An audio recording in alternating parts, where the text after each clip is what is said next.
दोस्तों, रतनलाल बोल रहा हूं और आप देख रहे हैं अंबेडकर नामा। 31 जुलाई को दिल्ली में एक बड़ी सभा होने जा रही है। All India confederation for SC ST OBC employees association, Hindi में शॉर्ट में परिसंघ कहते हैं। मुद्दा दो है, बड़ा मुद्दा है, निजीकरण और आरक्षण। पिछली बार भी कॉन्स्टिट्यूशन क्लब में इनका प्रोग्राम हुआ था, हम सब वहां पे थे और इस इशू पे बात करने के लिए परिसंघ के राष्ट्रीय महासचिव डॉक्टर ओम सुधा अंबेडकर नामा में हैं।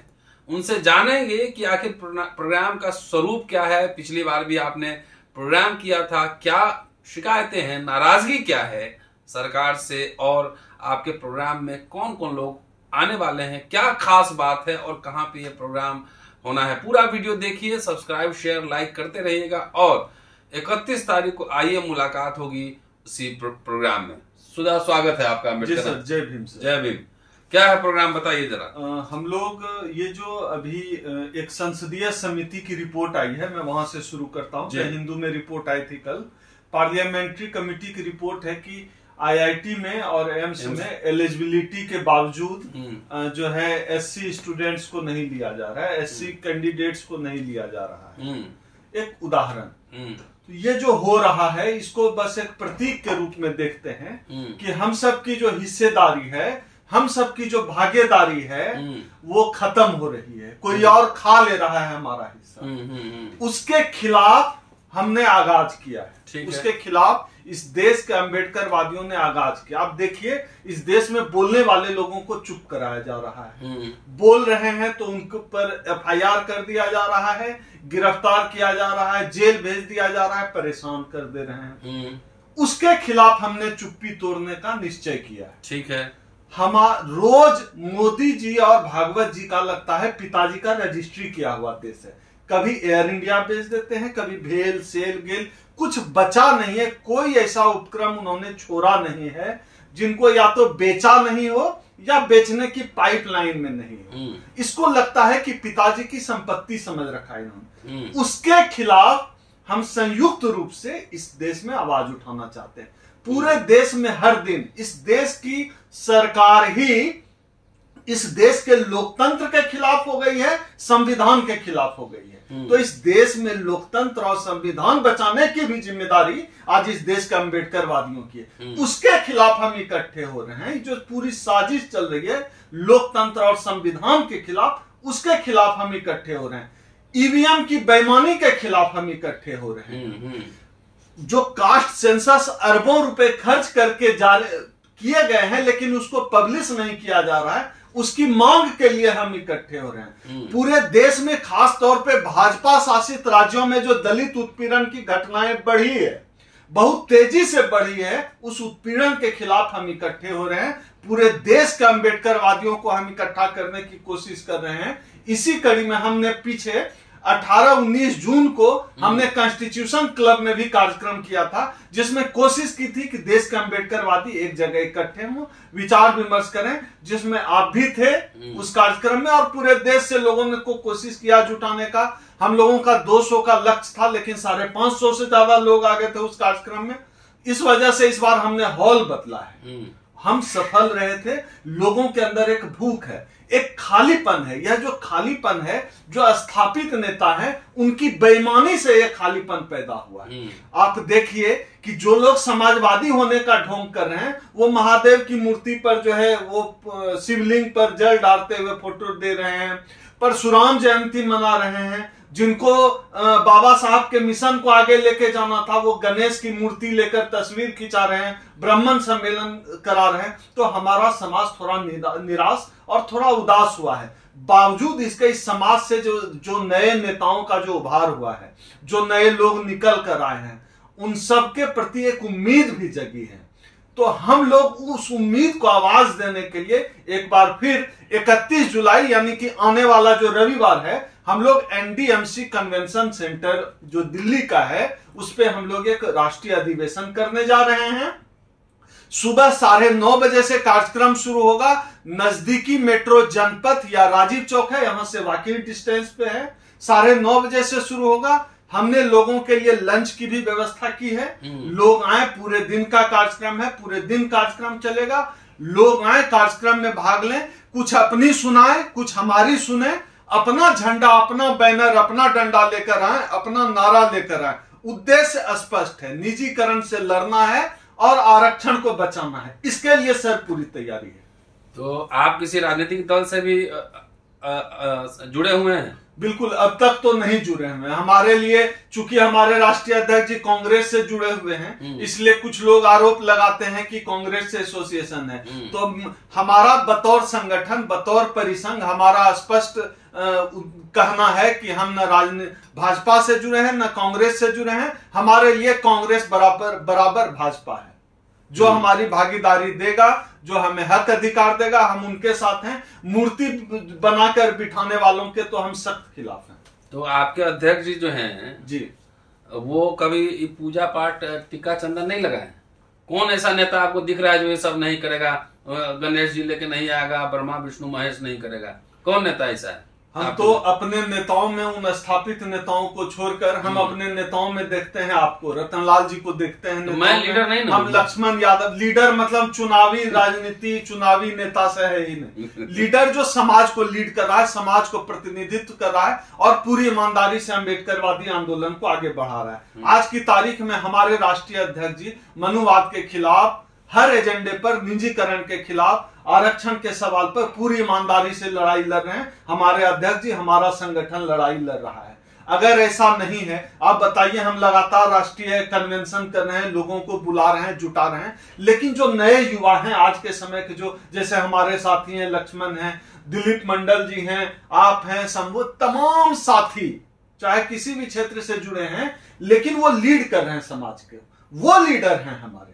तो उनको, हम सबको एक मंच पर लाकर हम नए विकल्प पर बात करना चाहते हैं कि नई राजनीति कैसी हो, नया सामाजिक आंदोलन कैसे हो, निजीकरण से लड़े कैसे, आरक्षण बचाएं कैसे, या आपस की तू मैं है उससे कैसे बचें।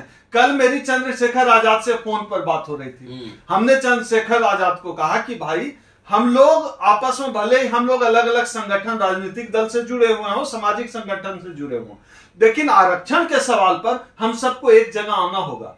चंद्रशेखर भाई ने भी सहमति जताई। उन्होंने कहा ठीक है, और हम लोगों को आपस में खान पान, मिलना जुलना, ये कल्चर फिर से डेवलप करना पड़ेगा, क्योंकि मुद्दे पर हम एक हैं। तो हमारा सर यह मानना है, बतौर संगठन हमारा यह मानना है कि आरक्षण के मुद्दे पर बहुत ही खराब स्थिति आ गई है, बहुत ही बुरी स्थिति आ गई है।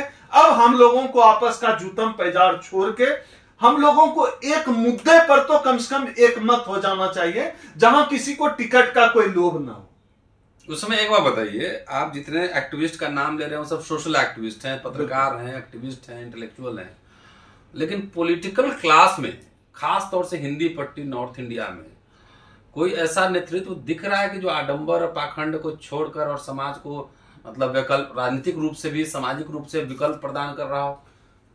सर, इसमें तो मेरा यही जवाब है कि हम लोग नए विकल्प पर बात करें। अच्छा। सबकी हालत देख रहे हैं ना, नया ये मैं जिनका नाम ले रहा हूं, क्या राजनीतिक विकल्प यहां से नहीं निकल सकता? तो क्या ये एक पॉलिटिकल पार्टी की फॉर्मेशन की ओर भी जा सकता है? बिल्कुल नहीं, पॉलिटिकल पार्टी के फॉर्मेशन की कोई योजना नहीं है। हमारी सीधी सी योजना है कि जिस आरक्षण की वजह से हमारे शरीर पर कपड़ा आया है, हम तो बचेगा तो संसद में ही बचेगा ना, जब तक आपका पॉलिटिकल रिप्रेजेंटेशन नहीं होगा। इसके लिए ही लोगों को बुलाया गया है, लोग मिले, बैठे, बात करें, राजनीतिक विकल्प। वो खाली सेमिनार, कॉन्फ्रेंस तो लगातार देश भर में हो रहे हैं, लेकिन जो पॉलिटिकल वॉइस नहीं बनेगा तब तक आपके कुछ बचने वाले थोड़े ही। बिल्कुल, सड़क पे तो हम लोग हल्ला करते ही बिल्कुल बिल्कुल, लेकिन संसद में लोग बोलेगा तब ना। बिल्कुल, तो कैसे बोलेगा? या तो किसी पॉलिटिकल पार्टी को प्रेशर ग्रुप की तरह काम करे, या नया राजनीतिक विकल्प पेश करे। दो ही रास्ते हो सकते हैं ना। बिल्कुल बिल्कुल। तो इसमें कौन सा रास्ता आप अख्तियार कर? मुझे लगता है कि दोनों ही रास्तों पे काम करना। अच्छा, दोनों खुला रहना चाहिए। दोनों रास्ता खुला रहना चाहिए। हम प्रेशर ग्रुप की तरह भी काम करें। राजनीतिक दलों को यह एहसास दिलाना होगा जैसे 2 अप्रैल 2018 के आंदोलन में हमने सुप्रीम कोर्ट को पीछे हटने पर मजबूर किया, सरकार को पीछे हटने पर मजबूर किया।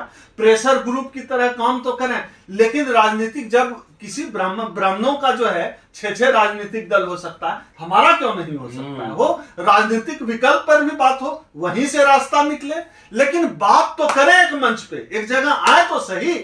जिस तरह हमने खुला आमंत्रण किया, हमने सर जिग्नेश जी से बात की, उनको भी बुलाया, उनको कोर्ट ने कहा हुआ है कि गुजरात से बाहर ना जाए, जैसा कि जिग्नेश मेवानी ने बताया। चंद्रशेखर जी का उस दिन कहीं और कार्यक्रम है, वो बोले कि अगली मीटिंग में हम जरूर साथ होंगे, मिलकर काम करना है। तो आरक्षण बचाने की जिस मुहिम को हमने रास्ता खोल दिया है, परिसंघ ने खोला है, हमारे राष्ट्रीय अध्यक्ष उदित राज जी ने रास्ता खोल दिया है, और आरक्षण बचाने साथ मिलकर लड़ते हैं। तो इसमें हम उम्मीद करते हैं जो 31 जुलाई को हम लोग एनडीएमसी कन्वेंशन सेंटर में जो कर रहे हैं आयोजन, उसमें सभी लोग आए, अपना झंडा, डंडा, बैनर जो लेकर आना हो लेकर आए, लेकिन हमारी अस्मिता से जुड़ा हुआ सवाल है, हमारे आत्मसम्मान का सवाल है। बाबा साहब ने जो संविधान दिया है, उस संविधान को बचाने का सवाल है। नहीं, आप तो भारत भर में घूम रहे हैं, यहाँ पे कई प्रोग्राम्स होते रहते हैं परिसंघ के। जो दिल्ली में प्रोग्राम होता है या जहाँ जैसे नेशनल, जहाँ पे स्टेट कैपिटल में होता है प्रोग्राम, तो बड़े बड़े शहरों में तो हो जाता है। क्या इस जमीन पे फिल्टर डाउन होता दिख रहा है? पहले वाली, क्योंकि आपके संगठन में तो बाबू लोग हैं ज्यादा सरकार। हाँ बिल्कुल, हमारे संगठन से ज्यादातर लोग सरकारी कर्मचारी जुड़े हुए हैं, सरकारी कर्मचारियों का ही संगठन है। हाल में हमने अपने कॉन्स्टिट्यूशन में सुधार करके एक्टिविस्ट को जोड़ने का भी वो किया है अमेंडमेंट, अब जुड़ सकते हैं परिसंघ से। लेकिन आपने जो कहा जमीनी रूट की बात, वो पहले वाली बात, पहले से ज्यादा बेहतर स्थिति में है। अब हम लोग पहले से ज्यादा बेहतर स्थिति में हैं और दिनों दिन बेहतरी की ओर बढ़ रहे हैं। और इसमें सबसे बड़ी भूमिका आज की तारीख में सोशल मीडिया की है। आपको मैं बता रहा हूं, आपको भी पता नहीं होगा कि ये आपका चैनल अंबेडकर नामा कितने लोगों को ट्रेंड कर रहा है। अच्छा, ट्रेंड कर रहा है, अंबेडकर नामा लोगों को ट्रेंड कर रहा है, सिखा रहा है। बाबा साहब को लोग आसान तरीके से, अब जो एक जटिल काम लगता था कि मोटी मोटी वॉल्यूम है, कौन पढ़ेगा, कहां पढ़ेगा, वो लंबी प्रक्रिया है, कहां उपलब्ध होगी, कब पढ़ें, उन सबसे आपने मुक्त कराकर यह जो सुगम कर दिया है चीजों को, इसका भी असर ये तुरंत अंबेडकर नामा का रिजल्ट आज नहीं कि आज कोई एपिसोड चला, कल जो है लोग भीम क्रांति कर रहे हैं। इसका असर ये लंबे समय के लिए हम लोग अंबेडकर वादियों को तैयार कर रहे हैं, ये चैनल तैयार कर रहा है लोगों को। लोगों की यह जो हम ट्रेंड कर रहे हैं, इसका राजनीतिक परिणाम भी दिखेगा। अगर आपको लगता है कि नई लीडरशिप में इसकी भूमिका नहीं होगी, हम मानने के लिए तैयार। नई लीडरशिप में सोशल मीडिया की बड़ी भूमिका होगी, नेशनल दस्तक जैसे चैनल की भूमिका होगी, अंबेडकर नामा की भूमिका होगी।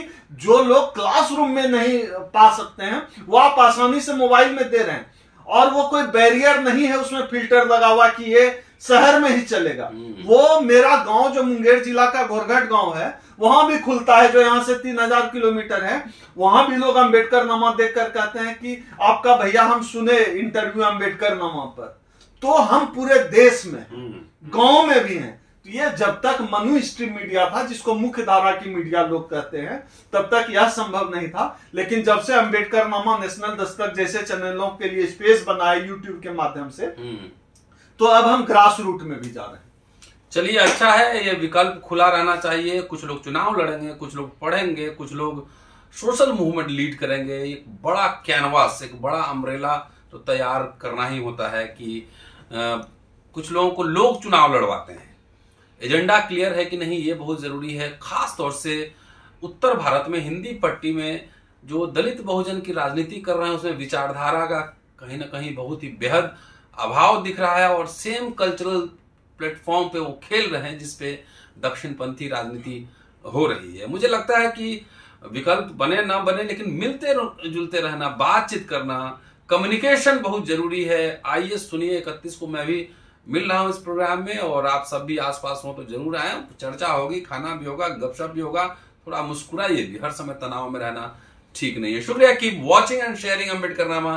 फिर मिलता हूं आपसे अगले एपिसोड में।